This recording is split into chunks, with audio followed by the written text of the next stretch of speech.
Welcome back to another episode of the Real Table Podcast with your host, Michael Carter. And it is great to be back. And if you're watching on YouTube, you can probably see things look a lot different on my end. Your boy finally is using an actual camera. And we leveling up around here. I got a ring light going. I got a Shure podcast mic. So we are cooking over on my end. And I love it. I love it. But beyond that, I'm excited to talk more about The Penguin. Episode 2 dropped Sunday night, and I had to bring Corn back to get on the podcast, but I also had to bring Josiah onto the podcast as well, and we're going to talk about The Penguin. Corn, how you doing?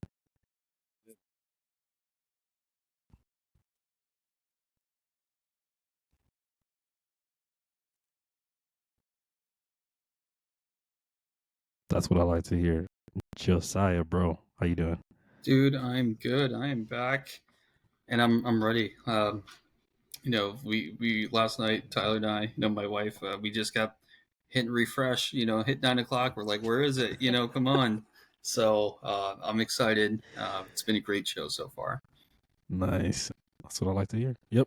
I actually didn't watch it until it was after 9 when I went on Max and watched it, but I was tired. I was getting tired. Me and the fiance, we were watching Only Murders in the Building, which I don't know if y'all watched that show. It's cool. That's Steve Martin and Selena Gomez, right? Yeah, and got Martin Short too. I have not seen it, but I know what you're talking about.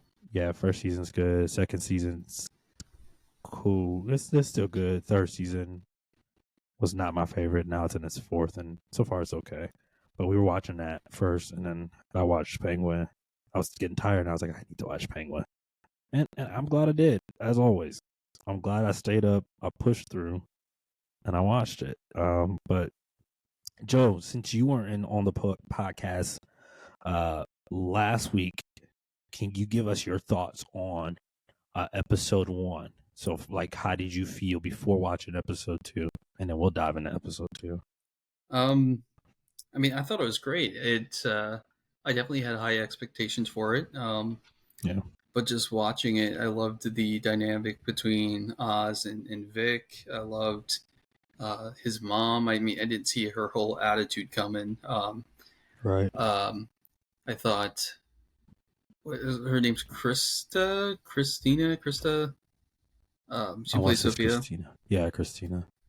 She was terrifying. I thought her acting was just phenomenal. And then I definitely feel, I think you guys talked about it last episode, but how it does feel like it's just the Batman movie continuing. Like, it doesn't feel like, oh, we're watching a show now. It just feels we're just keep moving right along. And I thought it was great.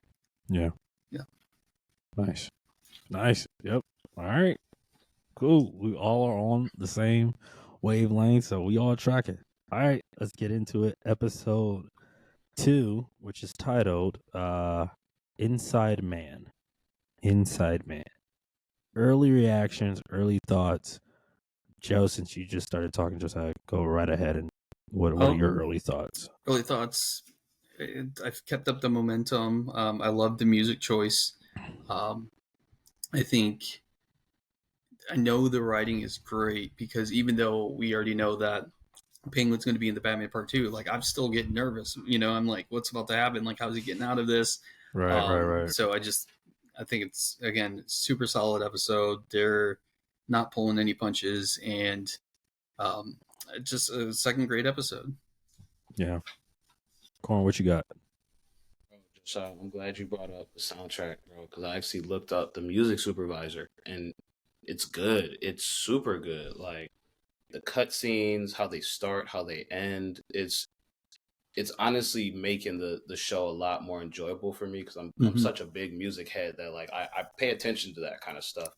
The word choices and where they are in the song and the type of songs they pick. and they're all just setting the mood. You know what I mean? Like this is Yeah. the underworld, and I feel like the music keeps the theme of the underworld. Even when good stuff is happening, it's still like a little murky with the music. So I like shout out to them because I think that's a very like through 2 episodes, it's been a highlight for me at least. So I'm glad you picked up on that too. But yeah, I would love to agree. Just the momentum kind of carries.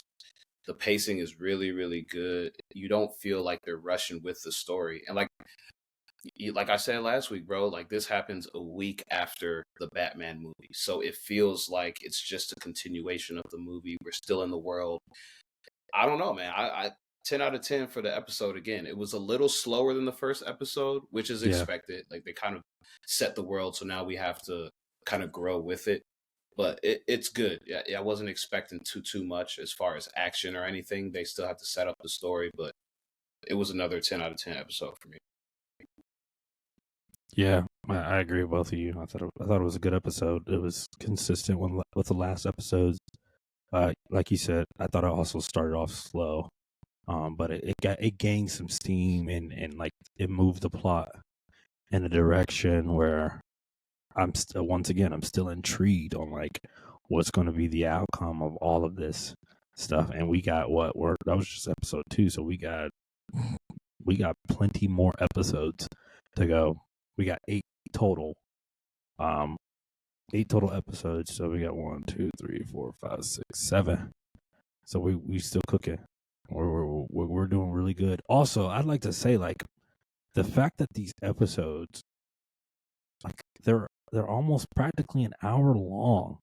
Like it's doing something for me. The fact that we get these nice full length episodes and they're not skimping out on time and just all that stuff. Like we get full-fledged plots for each episode, even though it's the same story. It's just different stuff going on within the story. But I just love the fact that it's just an hour. I just started. Quick little sidetrack. I started watching. Started watching Agatha last week. Just because I was like, oh, I'll check it out. I heard it's solid. And my biggest problem with it so far is that I think the first episode is like 40 minutes. Second episode might be 40 or 30 minutes. And the third episode is definitely like 30 something minutes. And I'm like, that's an issue for me when I'm like, we're spending so much money on this content. Let's give a full-fledged episode that's worth like 60 minutes instead of skipping out. Because with these episodes, I don't feel like I'm missing, or I shouldn't say missing. I don't feel like I want anything more out of that specific episode. So far, each of these episodes, I'm like, okay, cool. Obviously, I want more along with the story, but I feel like the episode with the time length, it's like it does what it needs to do, and it's like, okay, I can't wait for next week. Whereas if I'm watching some of these Disney shows, I'm like, I need more, a little bit more to feel satisfied with what this episode is trying to do. What are y'all thoughts? And then we'll get it even further into the episode. What are y'all thoughts on like the time length and how that's played a factor so far into the show? Like I said, man, I think the pacing is perfect, bro. Like at least through the first 2 episodes, it it gives you enough time with each part of the story. In my experience, like it's like we got to see Vic, but we didn't get to see Vic in too many scenes, right? Like we Right. know he's gonna be Oz's henchman, like his number 2, his go-to guy, but we're not seeing him a lot yet. So it's not like they're forcing him in the story where they don't need to force him. They're Right. moving the story along where it needs to move, and then kind of like this auxiliary stuff, we still get it, so we don't forget about it. And I think that's like a hallmark of a good show where we still get to see all the main guys, we get to see all the main characters, but you really know who the emphasis is on based on how much screen time they have. Like this was for sure a Sophia and Oz episode just because it was straight up on them for the majority of the time. You know what I mean? So like it's cool that we're getting to know the main characters, but you're starting to see how the show is pacing, and I like the way it paces. Like from the first 10-15 minutes you can kind of tell, okay, this is going to be a heavy Sophia. Like we start off the show with a Sophia, you know, like in the dream state. Yes. So Yes. so you like, all right, like this is going to be a Sophia episode, so we're going to focus on her backstory in a little bit. So I can kind of tell where the pacing is going just based off the first, couple of scenes, and I like it. It's been good for me. Yeah. So my question is with Agatha, is that still being released weekly? Yes.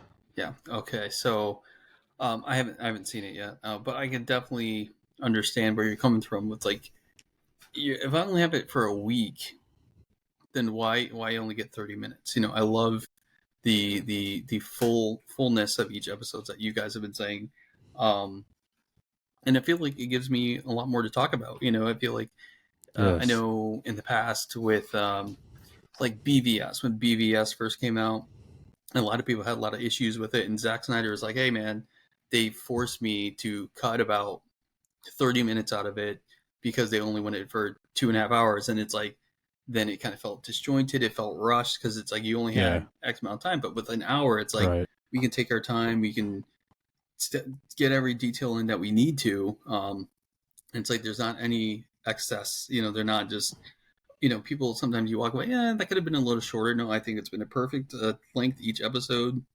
Yeah. Right amount of characters, right amount of like even stuff with his mom. Okay, we didn't spend too much with his mom. It's like, all right, I don't want to watch a whole episode of Oz at his mom's house. And not that I think it would have been great. I would have loved a full episode. I think the way they've been writing the show, it would have been phenomenal. But it's not like, okay, he's been sitting on this couch for like 40 minutes. Let's get a move on something else. It's just bouncing around to just everything that they need to, and it's been given it just the right amount of time with Salvatore, with Sophia, with Oz, and everything that they've got going on. I've really enjoyed it, and if they keep it up for the rest of the episodes, then I think it's going to be a great hit all the way through. Yeah, and Mike, before you say your piece, I didn't say this last week, but like, for example, that scene with his mom, it could have been maybe like a touch long, like it like maybe it was like a minute long. They could have cut maybe like 60 seconds. But even in that, you get the emotion, you get like the real feels. You see him do the whole dance, you see them do the whole song and dance, the whole scene. You're kind of like, all right, it's dragging a little bit, but I get why they're dragging. So even the scenes that seem a touch too long, it still makes sense in the grand scheme of the episode, which I don't mind. Not yet, at least. Mm-hmm. I don't mind it at all. Right. And there's clear intention, like just as you was talking about the scene with his mom, it's like we realize there's something going on with his mom, that he has dementia. She has dementia. And then to carry that a little bit further, nobody knows his mom exists. It's still alive, at least. Fact. And so he's keeping that a secret. And I'm like, that's so intentional. Like, they want you to see that she has dementia and there's this connection with her. And then you carry it over. It's like, oh, also this connection that's super precious, nobody knows about, which makes me go and wonder how that can play out in the show. Like, I feel like it has to come back to that eventually. Yeah, that's a good point. Because I feel like with that, I got a little, I kind of like shook my head last week when, because he saw Eve for the alibi, and then he's telling Sylvia, it's like, oh, it couldn't have been me. I was chilling with my lady Eve. I was like, you just told her name, and I was like, then that's, I was like, you shouldn't have done that. She may just be like, I don't know. I guess it's implied she's like a hooker or something, but it's like, okay, in Gotham, it's not going to be that hard for them to figure out who you're talking about. Right. So in this episode, he mentioned to Sophia at the funeral, like, that his mom died like a long time ago. So like you said, he's keeping it under wraps. But as soon as he said Eve's name, I'm like, that's it. That's a nail in the coffin, I think. Oh yeah, I didn't even think about that. Dang, he really did say he flat out said her name, and and like you said, Gotham, they gonna figure it out. They got their little circles. Because like even this episode last night, the fact that they dug up that old detective that used to work for her dad. Yeah, and then they gave him the drops, they gave him the money, and he's like, hey, look, I found in this hospital. So if they want something done, they're going to figure out how to do it. Oh yeah, because he was like, I don't think so. Money. All right. I don't drugs. All right. What do you need? I'm on it. Yeah. And he did it. He So, quick too. He must have been a crazy detective because he found money with the quickness. He opened up found that him trunk. I too said, fast. how he found that dude? Too fast. Too fast. Let's talk about Sophia a little bit. We got a deeper glimpse into her, which I liked about the episode. It gives us a little bit more context on her character. We saw, I don't know, I like when I looked at her, I was like, you are really going through it. Like the episode, it opens up in that scenario, that dreamlike scenario where she's still locked up and then she sees her brother and her brother gets shot and all this other stuff. What are your thoughts on that? And oh yeah, and then like when she comes out of the dream, obviously she's in this therapist's office and there's a little weird connection there. Like, what are your thoughts on that? It was super weird to me, bro. I was so confused. Because, I mean, obviously, like, you realize she's in the dream state, but, like, the way she breaks out of that and because you don't know that's a therapist, dude. This is the first time we ever seen Buddy on screen. So I'm looking at light skin, like, who is this dude? Like, it was way, like, they were way too comfortable. You know what I mean? Like, you could tell there was something there, and I'm assuming he probably was, like, the doctor at Arkham. Yes. Or like the doctor she was like mandated to see while she was at Arkham, so there was something there. Clearly there's something there, but it was just awkward, bro. I was like, all right, whatever, dude. Like, they're throwing all this tension in there for no reason. I was just like, whatever. Like, it didn't. Whatever. We'll figure out where that leads, I guess, in the episodes leading.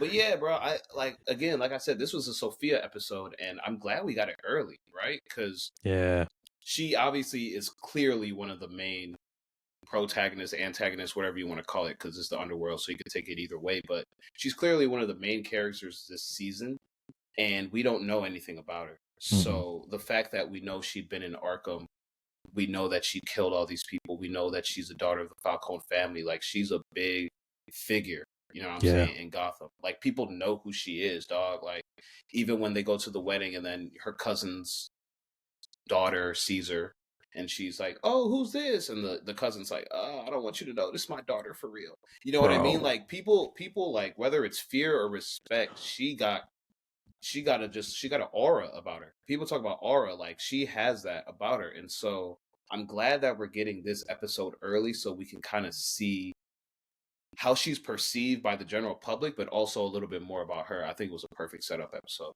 Or not setup episode, but perfect, like, get to know you episode. I don't know what they call it in the business, but yeah, it was dope to me. Yeah, I know for me, I was just laughing because I'm like, you know, they're going to keep doing flashbacks with Alberto, and it's just going to be him dying like over and over. So it's like every scene he's in, he's just gonna die. And that's all he gets to do with this show. Not really, but and then also the guy, the doctor guy, he was the same guy that played Shades in Luke Cage. Shades, yes, like Shades. I almost said Shades. I almost said it. Mm-hmm. I was like, I recognize him. I don't remember. So that automatically makes me think that he's like an underground mob therapist guy that, like you mentioned, probably has some sort of relationship with Sophia because he was perfectly comfortable like hugging her and calming her down. So most people will be like, hey, you know, I don't want to do that. But Sophia, I think, you know, this is just the start of like some big things for her, especially with where the episode ends with her kind of like, you can just see it on her face that she's like, with her uncle, she's like, you're done, you're gone. Like, I'm tired of you. I'm tired of that. Especially when they like push her out the room, close the door in her face. She was like, all right, absolutely not, you know? Especially like in the last episode, she comes in, it makes her seem like she's a big deal. Hey, you remember Sophia and all this. And then next thing you know, yeah, you know, why don't you leave town? You know what I mean? And she's like, whoa, like, you know, that's not really what I'm here to do. Like, why does my brother get to inherit this? And then when he dies, you're just trying to kick me out and have somebody else come in, you know? And then her acting again, like that part you mentioned when she kneels down to talk to Gia, I think it was, and then her mom puts her arm around her real fast and she looks up and glares at her like, oh, you were being all friendly, but the moment like I see how it really is, so she's like, okay, you know, and that's why she's like oh, you're Barrett. She's like, I can fix it. No, I got it. I was like, ooh. Yep. It's like, that's a warning, you know, and then she said, oh, she's such a young girl. Got to make sure she's really protected. I was like, oh, like it's just like she's like showing her fangs at that point. So I definitely think she's going to be making moves of her own, and that's why Oz is really trying to be like, hey, why don't we take them down together? Because he's like, if I can just keep an eye on her and keep it real close, I can see everything that she's doing, and then I can figure out how to deal with her when the time comes. But for now, I just gotta like play it cool and not, reveal too much. So Yeah, like I mean, Oz is I don't know. He just said he saw her come out. And he said, I'm going to keep my friends close, my enemies closer, and that crazy lady right on the hip. Like, I'm going to be right on her hip. I got to know what she's doing because she's in, bro, like, even capturing the guy, it's like, he goes to the, what's the other family that he's Maroney? in cahoots with? The Maroney family. And he's like, hey, Sophia, she be off the wagon sometimes. I didn't know she was going to, like, find out and steal your dude. And they're like, Right. You're supposed to know. And he's like, no, she crazy. Like she like, like the rest of the family would never do this, but Sophia low-key crazy. She's crazy. Like, so it just goes to show, bro, she's a wild card. You can never really know what her next move is. So it's smart of Oz to be like, I should probably try to team up with her first. Because even like, the first episode, like, he's like, I can help you out. Like, like, I can help you find who killed your brother. Like, oh, I can help you do this. He knew off top, like, nah, she crazy. I gotta, like, be in her good graces. Mm-hmm. And he does have a little bit of, like, leeway with her. Because when he dropped that knife in that guy's pocket, like, he didn't even get any questions. He didn't get to say, no, it was, bam, you're dead. You know what I mean? And obviously her uncle did it. But when Oz did it, and she was like, oh, this kid said it. He said, no, you can't believe this kid. He's lying. She's like, oh, really? And then she kills the kid, and she's just hurting him a little bit. So it's like, he knows at least with her, like, she's not willing to just kill him, like, no questions asked. So he's like, I definitely don't want to do anything to put myself in that position again, because that was already strike one, and I barely got out of it because Victor came through. But there might not be a second time. So I just need to make sure, like you said, she's staying on my hip. I know where she is at all times. And, I can know what she knows, and I can use her to, throw gasoline on the fire, take everybody else out. And then I only have her to deal with. So, man, I just, it's just so good. So that's all I can say. Yeah, nah. Everything y'all said was fire. That's so true. Also, yeah, like, I got chills. I want to go back to that daughter scene. I got chills when, when I think it was her cousin that came up to her, and she was like, it was like it was a different energy where she was like, let's do a girls trip and all this other stuff. And I was like, oh, that's kind of nice that somebody's like, right, looking through how everybody else in the room perceives her. And then that daughter came around and she clutched. I said, oh, dang, you fake. I was like, oh, you fake. I was like, I get it. I understand. I get it. But you fake. And then she was like, all right, you gonna clutch. Let me get down on my knees. Let me get a little close to your daughter so I'll let you know. And I'm like, that is wild. Like, it is just so wild, like how people just looking at her and how people perceive her. And I think, too, she just doesn't care either. Well, I think she cares, but I think she's to the point where she's like, screw everybody. Because when she walked in the room for the very first time and people looked at her, and then she went over to the food table, she started eating food all wild and stuff. Basically like a F you, screw you, I know you're looking at me this way. Dude. It's still like got that jail brain. Yeah, bro. And also, like, with the jail brain, it's the trauma too. The fact that she's having these dreams and the scratch marks on her necks. Right. Girl she's got some real trauma that I think eventually, which is kind of why they've been piecing it in this episode a little bit.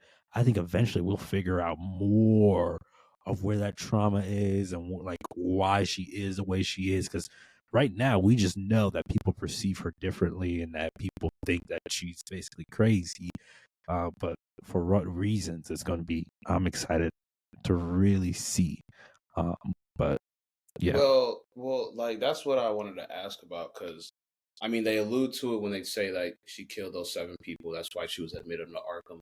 But Right. in this scene we're referring to, with her cousin and the daughter, she said something to the daughter along the lines of I don't want to butcher it, but she said something along the lines of like, watch your daughter. It's like how they treat women in this family.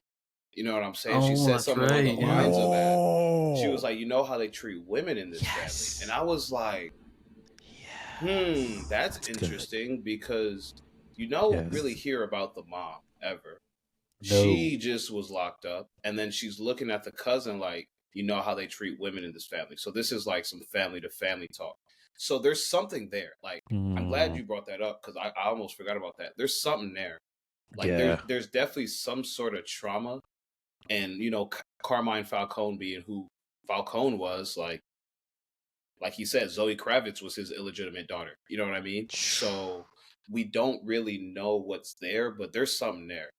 There's definitely some sort of trauma, some sort of matriarchal something. I don't know.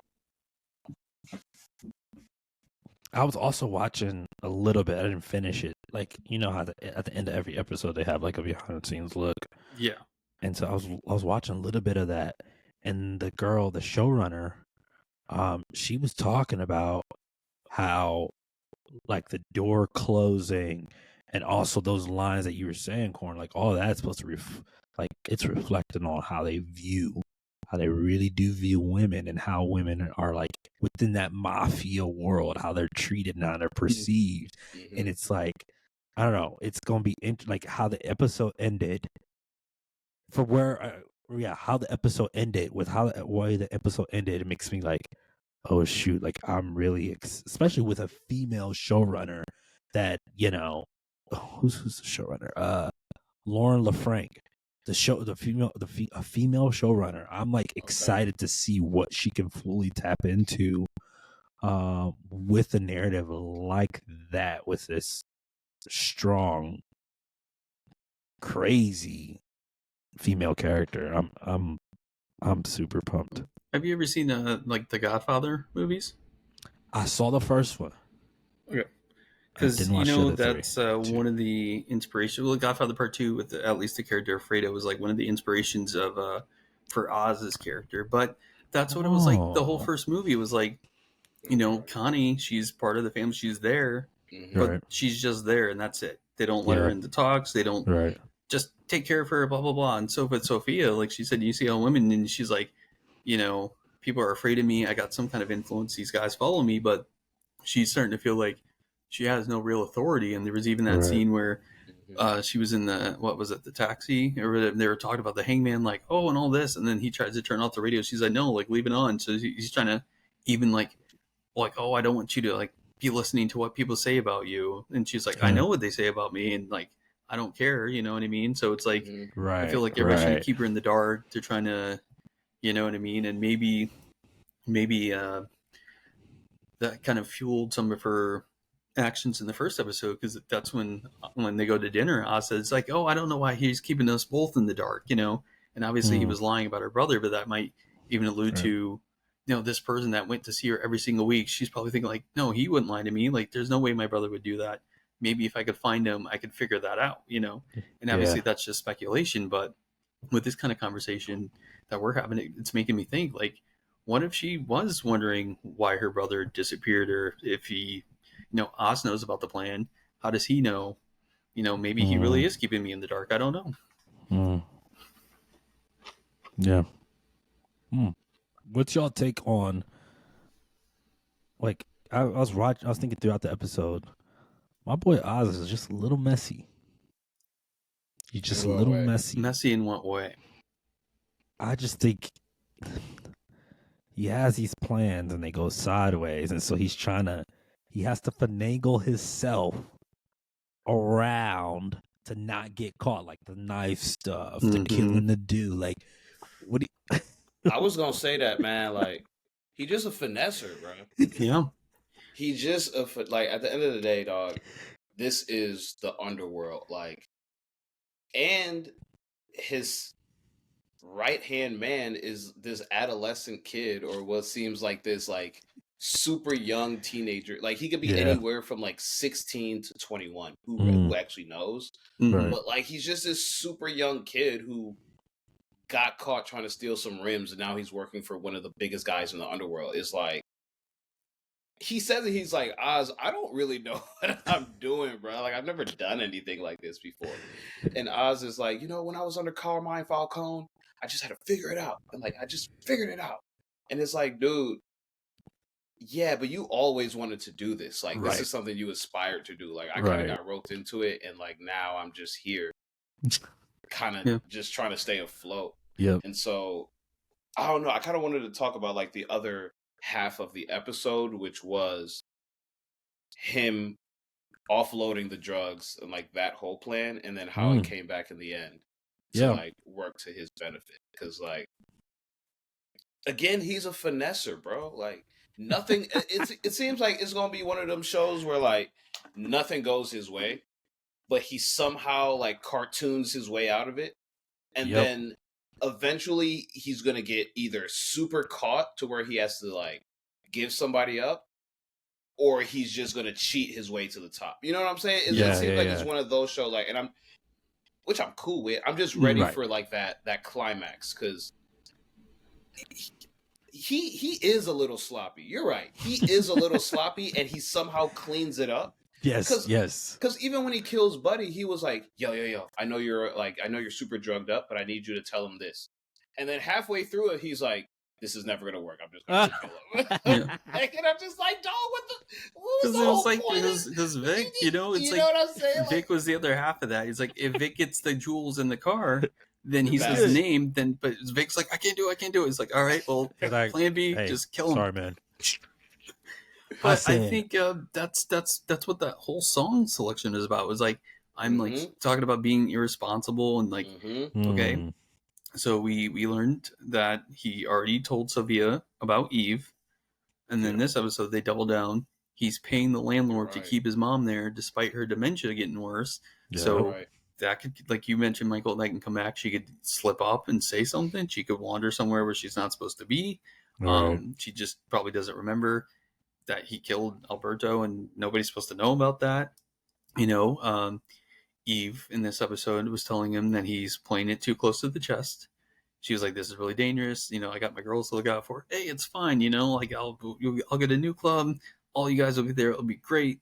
Telling his mom. She's like, I don't want to live in this house anymore. Don't worry, Mom. It's great. I got it.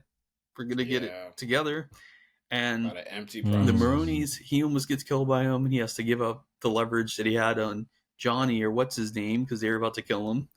Then he has to kill. Because my thing is, when he stabbed the guy, I'm like, okay, what's he going to do about the blood that's literally on his hands? Like, there's no way to explain that. And then my thing is, my thing though is, do they not like fingerprint anything in the show? Yes, okay, Victor may plant the jewels in the car, but his fingerprints are all over the car. Like, So there's that. But I want to actually push back on something you said, Corn. I think what I saw in this episode was the beginnings of a potential rift between Oz and Vic. Because I think it was when they were going to that party, Vic stops and he looks, and there was that missing person sign on the pole. And I think it would happen so fast I'd have to rewatch it, but I think that was for his friend that went missing in the last episode. And he doesn't know at the moment that his friend is dead because Oz lied to save himself. So I'm thinking... Wait. Go back. Because I actually paused because there were like mad missing posters. There was like a few of them. So did you see any of them? And I looked to it, and I paused to see, but I don't remember. So that was one of the friends. It happened so fast I didn't get a look, but I'm assuming because Vic stops and he looks at it for a second, so maybe he's seeing like, hey, like my friend's gone, I haven't seen him since, and then somebody's texting Vic and says, hey, where are you? Like it could be one of his other buddies, it could be somebody else he knows, because he's spending all the time with Oz. So I assume maybe this is just speculation that it was a missing poster for his friend, and so I feel like that could potentially cause a rift between the two, because maybe he figures out Oz is the one who killed him, and he's like, yo, dude, like, you killed my friend, like, and all this stuff. And maybe like, have you guys seen Nightcrawler? Like with Jake The Gyllenhaal? movie? Yeah. Yeah. And so, What, like, bro, when you're love saying Jake. maybe he has to give somebody up, maybe towards the end of the show, Vic, you got to go. And like when he tells Rick in Nightcrawler, he's like, "Hey, go shoot that guy in camera." Go, And the guy yeah, shoots yeah, him, and yeah. he's like, "Dude, he was alive, and you knew it." He's like, "Hey, man, I'm out here to get what I want, and I'm not going to give that up for anyone. Even you, you were going to go to the cops. So maybe Vic tries to side with Sophia. Maybe he tries to take Oz down because he's like, "You're just lying to me. You're just using me." And he was just like, "Well, all right, Vic, like it was fun, but you got to go because I'm all about taking what's mine, and then what's mine is this city, and I'm not going to give it up for anyone." So I think he's his right hand man now, but who knows what's going to happen by the end of the show. So I think there's going to be a little rift there, but he's just messy, he's slobby, and you know, maybe even in this case, maybe he's trying to mold Vic into somebody he can use or mold him into his right hand man, but he hasn't done any of this before, and he's kind of becoming a liability in that sense. He gets nervous, if Oz caught him, maybe somebody else would catch him, and he's just, like I said, he's just a swindler, man. I gotta lie to Sophia now. I gotta lie to the Maronis.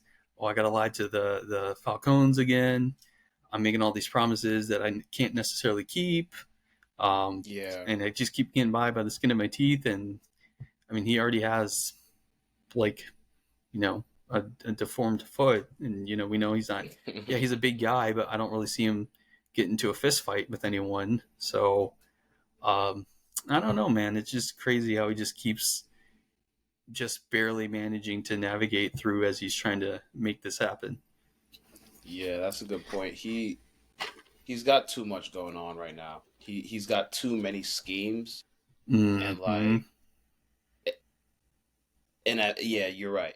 Eventually, it's all going to come crashing down where he's going to have to give somebody up because he's got so much going on right now. Yep. Do y'all think, with that, does Vic make it to the end of the show? I really want him to. Yeah. I don't know.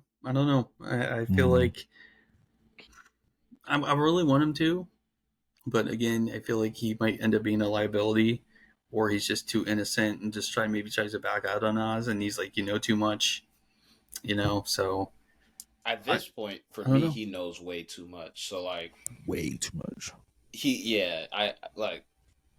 I think he can be an asset to Oz, but it's just gonna take some time. Like this, like he really is a kid, bro. Like Yeah. he was really just like a street kid who now is really caught up in like one of the big, like this is just like if any one of us, for example, Mike, this is like, you just started taking pictures and you somehow get to the Super Bowl. It's like, bro, I don't, like, I'm good at taking pictures, but I ain't never, taking Yeah. a sport activity. Yeah. Lighting, you know what I'm saying? It's just like, Yes. I can figure it out, but bro, you're going to have to give me some time to make sure I can, you know what I mean? So Yeah. it's one of those type things. So I think he can. It's just, it's going to be on him to decide, like, do I really want to be all in, or Right.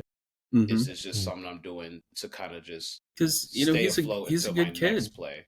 Yeah, like he's Yeah. a good kid, and like you said, stay Right. afloat because the whole foundation of the relationship was nothing good to begin with. It was because he was with some kids, like he was going along with them, and they were trying to steal his tires. It wasn't like he was the mastermind. And then, the same way Oz is fumbling his way through everything, that's what Vic does. He's like, hey, like you don't have to do this. Like I'm not a waste, and I could help you. So it's like just a desperate attempt to not get killed. So. We'll just see. I mean, I like him. I hope he gets through to the end, but I don't know. We'll just have to see. I think like the perfect example of where like he is, like his dilemma is like when he's dropping off Oz to the funeral, and Oz is like, hey, this is the bag. I need you to plant the bag in this car. And he's like, yo, can I just talk to you for a second? And Oz is kind of like dismissing him. And and this is my favorite line of the episode. He was like leaving the car and he was like, hey kid, you still breathing? And the kid was like, yeah. And he was like, good, keep it that way. Haha. And like leaves. And I'm just like, he joking, but he being dead serious. Like, he being dead serious, bro. Like, he was like, because this was the whole time where he was like, yeah, like when Carmine used to give me something to do, I just had to figure it out.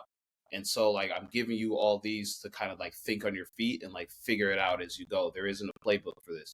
And I'm like, you're right. But this is also a kid that, again, kind of just got roped into this. You yourself, you kind of lived this lifestyle. He kind of got roped into this. So for him, he's like, do I really want to be doing this, dog? Like, right. He gets caught and he has to make something up, and he's just like, I'ma just run. Because he was gone too. I was like, hey, he's running fast. He was out of there. He looked at the security. He's like, ain't no way, buddy, catching up to me. He's like 6'7", 500 pounds. But yeah, so for Vic, I think like he has to make that. I think we'll see next episode. Like, I don't want to say it'll be a Vic episode, but I think we'll get a little bit more insight on him because what just happened like didn't go to plan, and so like this is the first time he really messed up. Like episode 1, he came through, even though he didn't like cut the guy's head off and do the whole thing. Like he came through, and then episode 2, he kind of didn't.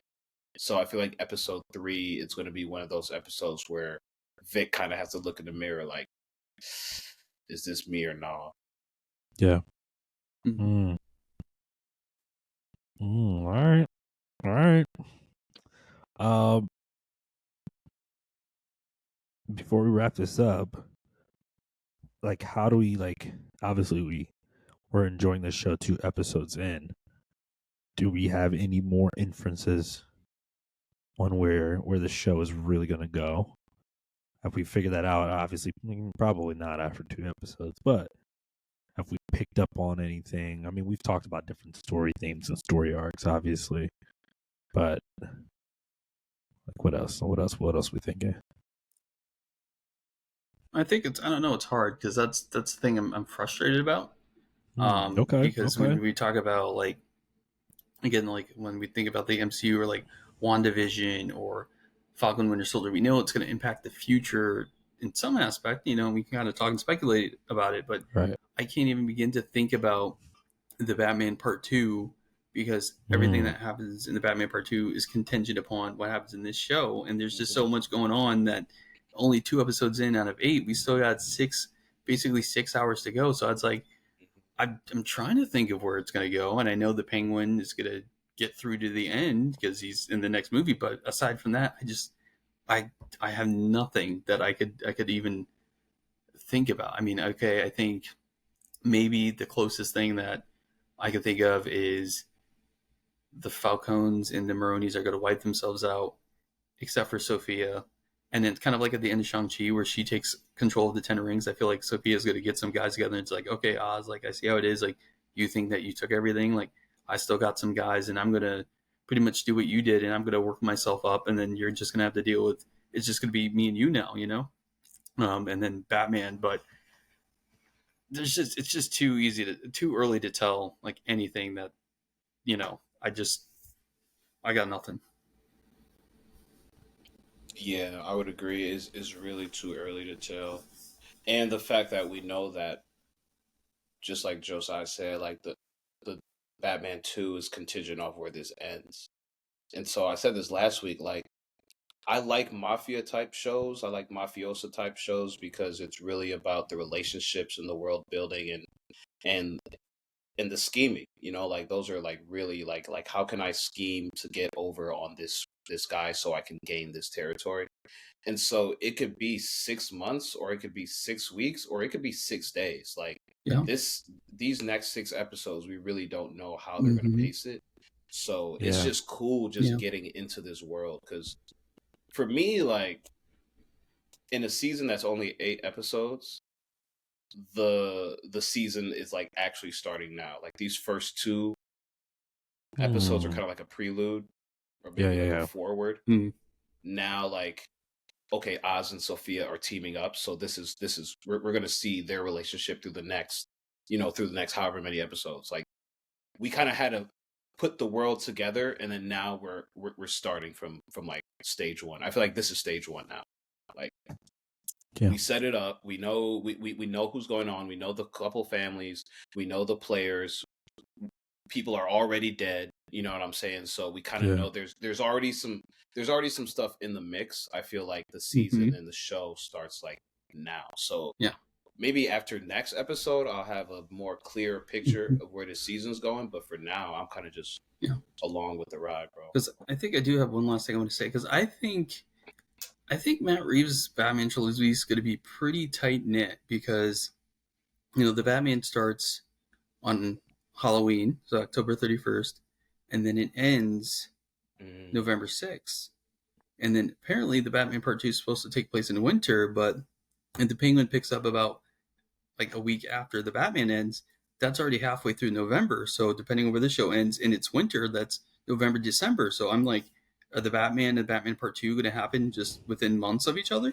Because that's what I'm thinking. That's You're kind right. of the way it is November. It seems to go, like halfway through November.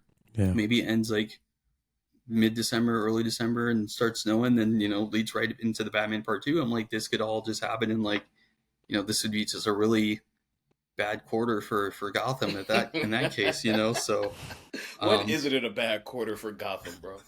Gotham is Metropolis got the highest taxes on planet. Yeah, so man, so I think at that I think if I could say anything about where I think the show's going, I think it's going to end at like the start of winter. That's what I think. That's going to be my guess. But does anything like who's going to be in it aside from Penguin? I don't know if Sophia's going to make it. I don't know if Salvatore's going to make it. I don't know if his mom or Eve or anybody's. I just know Penguin's making it, and that's all I know. So I'm just along for the ride and see what happens. Yeah. Yeah. No, I agree. I still know exactly nothing. But I do think that some of the stuff that happened within the movie, the flood stuff, I think we're gonna see maybe more long-term effects from that, because that was a huge flood, which makes me think a lot of Gotham was impacted by that. So I think it'll be interesting to see, like, if that does. I would have to imagine the rebuilding and the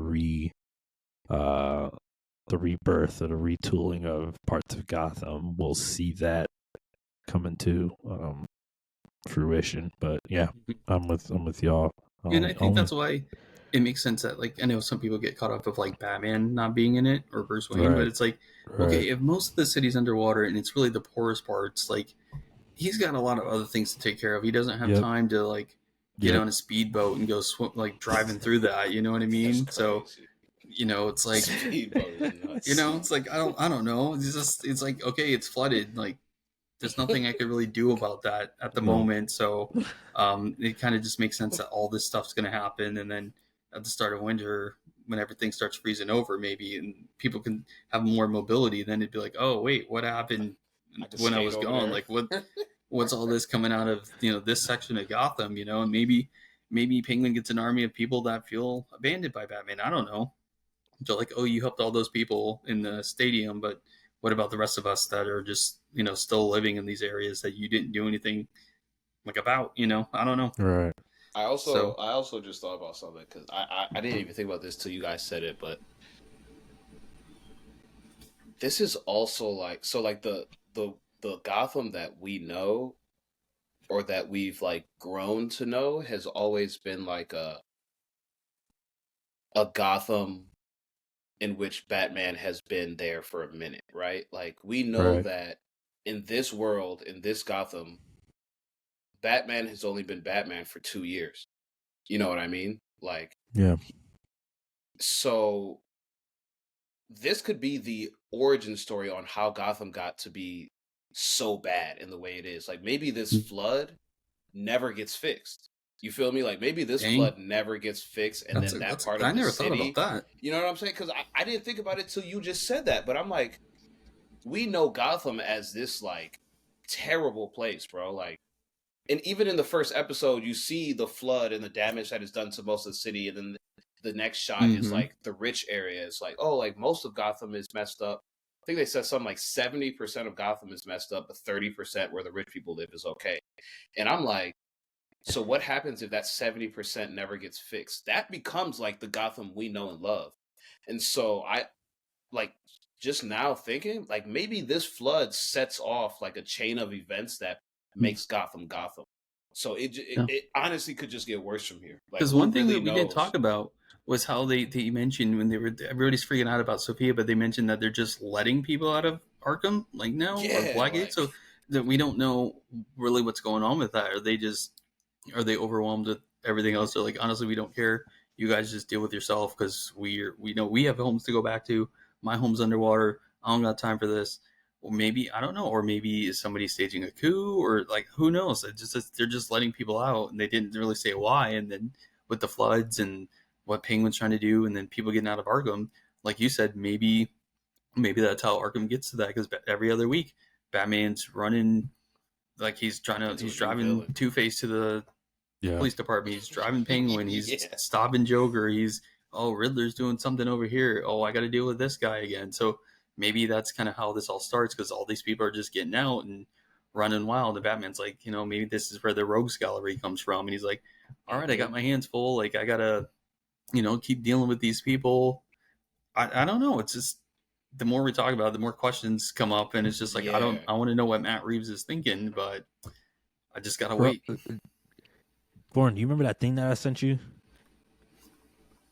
There was a QR code that was in episode 1. Oh yeah, did you hear about that, Josiah? Yes, I did. Did you read that? I think so. I think it said something like, this ain't over. Like they're letting people out of like basically something about what the Riddler started hasn't even stopped yet, because they're just letting people out of Arkham or something like that. I'd have to reread it, but bro, what if part 2 is about to go nutty?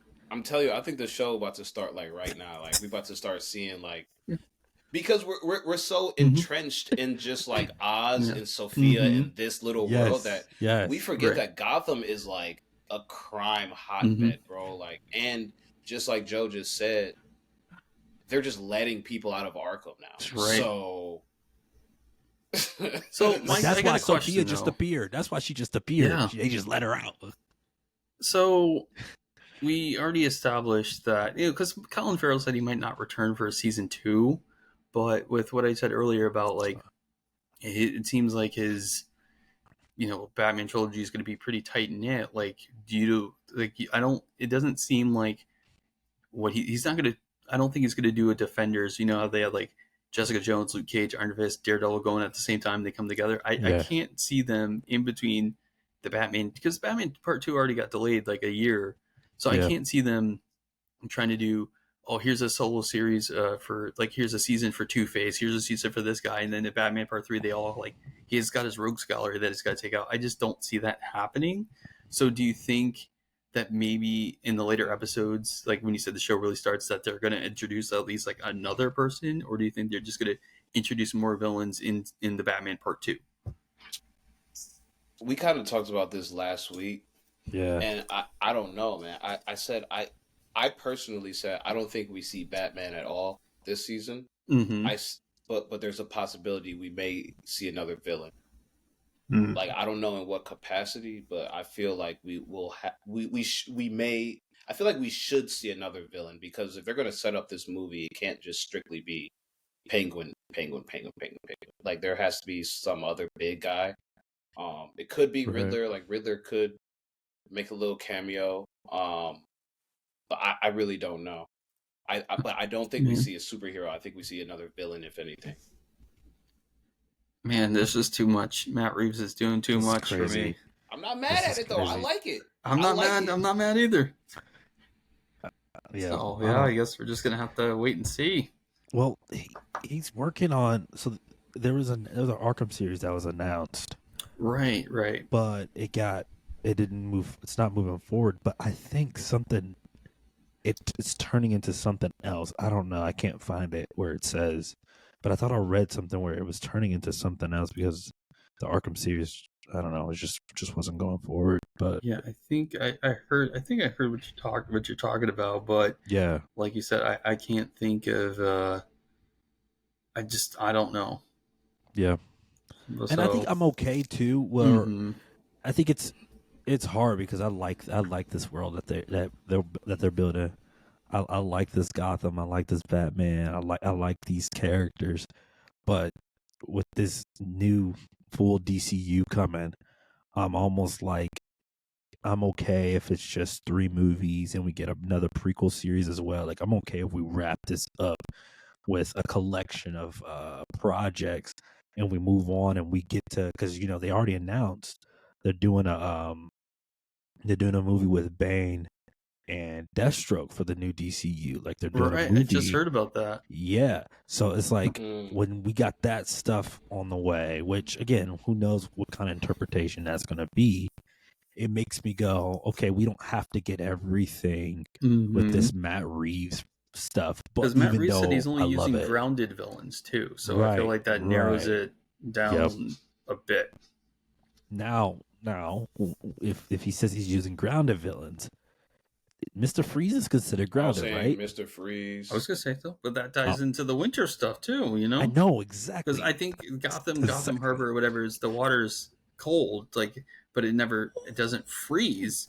Bro. So with everything being flooded, I mean, Mr. Freeze could just freeze it all, and I don't know. Because did you ever play Batman Arkham City or Arkham Knight? Yeah. Arkham Knight, Arkham City, and how like in Arkham City there was like a gang war between like Two-Face crews in this section. Yes. Penguins in this section and the Joker in this section. So I feel like this could turn into that a bit. Like Mr. Freeze showed up in there and it's like, hey, we're dealing with Penguin in this section of Gotham with the Iceberg Lounge, and maybe on this side of the city there's somebody else that Batman's got to deal with, and he's just like we know constantly running around Gotham just trying to clean it up, and then I think we'll see Bruce Wayne a lot more because the mayor in the last movie was saying like, hey, your family is full of philanthropy and you're just not doing anything. It's like he's Batman, but it's like he could be doing more. So we'll see how maybe whatever happens to Gotham, like the damage, how that impacts. Maybe that's where he starts his philanthropy, like helping the citizens or something. I don't know. That was my only take with like the Batman. Robert, he's not billionaire playboy yet, man. I need to see billionaire playboy Bruce Wayne, bro. And that was, I know we're going off tangents now, but that's why I like Christian Bale, because like when he put that tux on, clean. You know what I'm saying? He was billionaire playboy, but like, it was just Robert Pattinson looks like he just got out of college or something, right? Literally, bro. Like something in the way. He was just in a screamo band, right? Driving that like motorcycle around everywhere. Bro, it looked like he was in a ska band in high school, then his heart broken, and then he just switched to emo.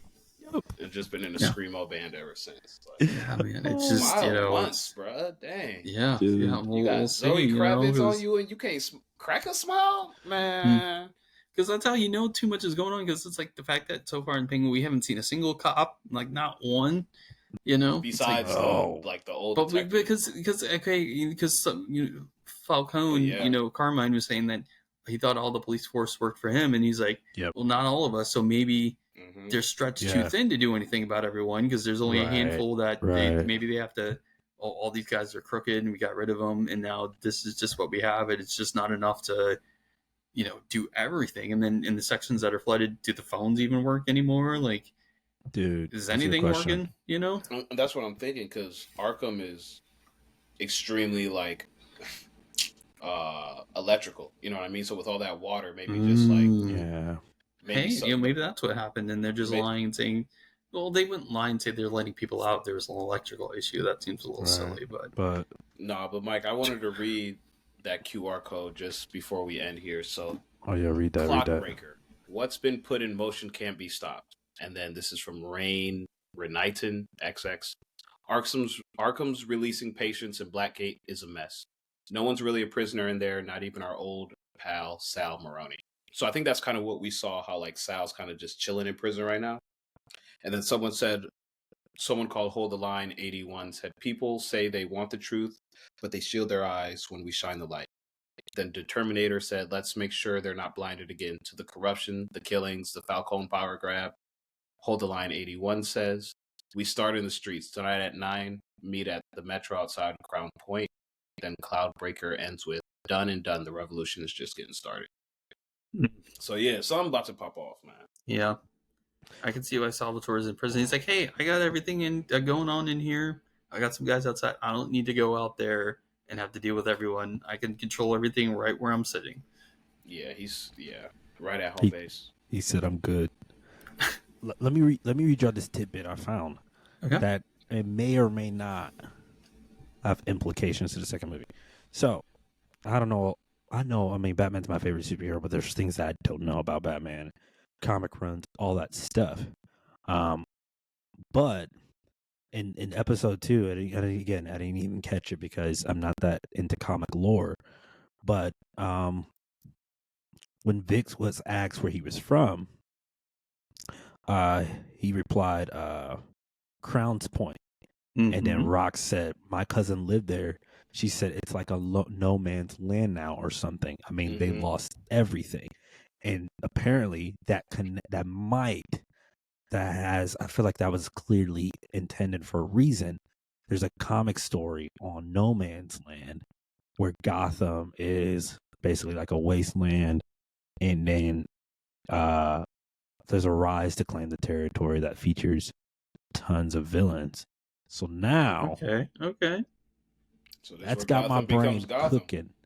Yes. What was the last thing you said? A rise to what? Like to claim territory. Like territory. So, yeah, rise to claim. So No Man's Land. They're letting all kinds of people out of Arkham. Yes. So, I mean that makes sense to me. That checks out. And it says, like, in the storyline, the U.S. government declares Gotham as a disaster zone and subsequently cuts it off from the rest of the country, declaring it No Man's Land. The bridges leading out of Gotham are destroyed. Dude, I want this now. Dude, so this is where Gotham because I think because one prediction I do have, because I don't think, I mean, it can go either way because you're having a whole show dedicated to the Penguin and kind of his rise to power to be the Penguin from the comics. But I'm thinking that maybe in Batman Part 2, he'll be like a secondary antagonist, like kind of like a season 1 or season 2 of Kingpin and Daredevil, where like he's doing stuff, and then finally the heroes are looking at him like, whoa, you caught my attention now. Like, you just blindsided me. You came out of nowhere.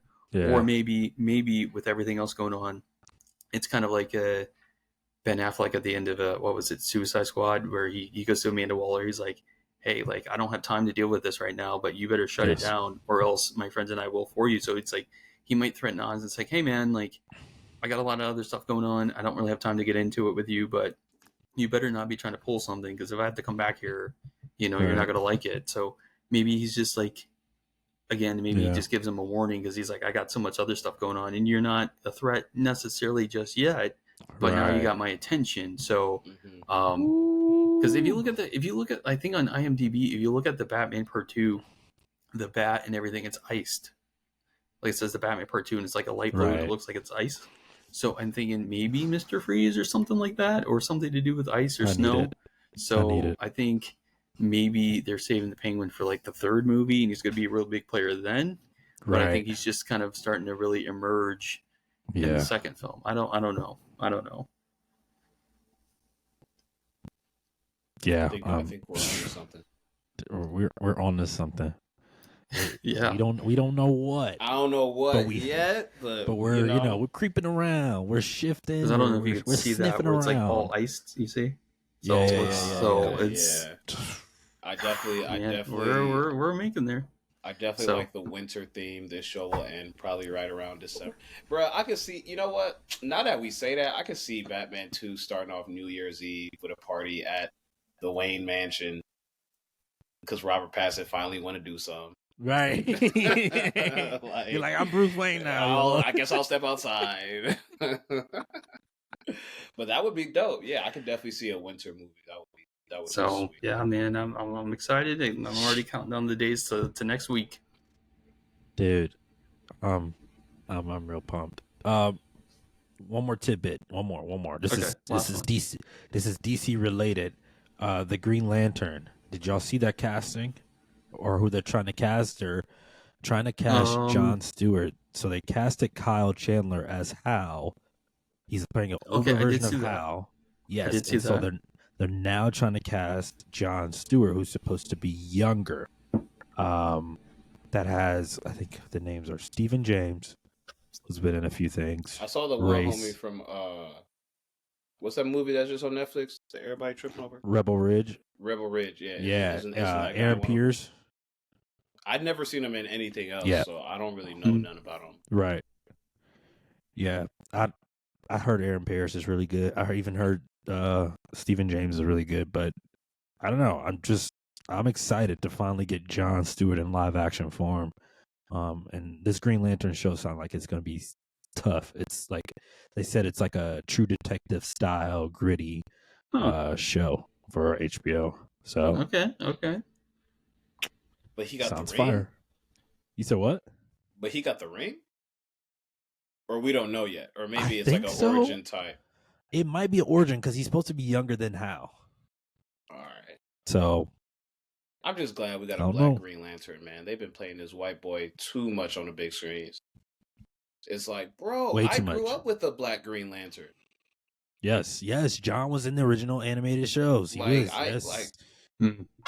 Yes, sir. Nothing against my caucus brothers, but it's like, come on. No, not at all. I love me some Hal. How is good? You feel me? Like, give me John. Give me Jon Stewart, bro. Give me John. Yeah. Give me John. But all right, boys. This was a good episode. I loved it. Yeah. I hope y'all loved it too. This was a good discussion. Next week, we gonna keep this thing going. We're gonna keep this thing going. Episode 3 of the Penguin Corn. I'm really excited for next show. Week.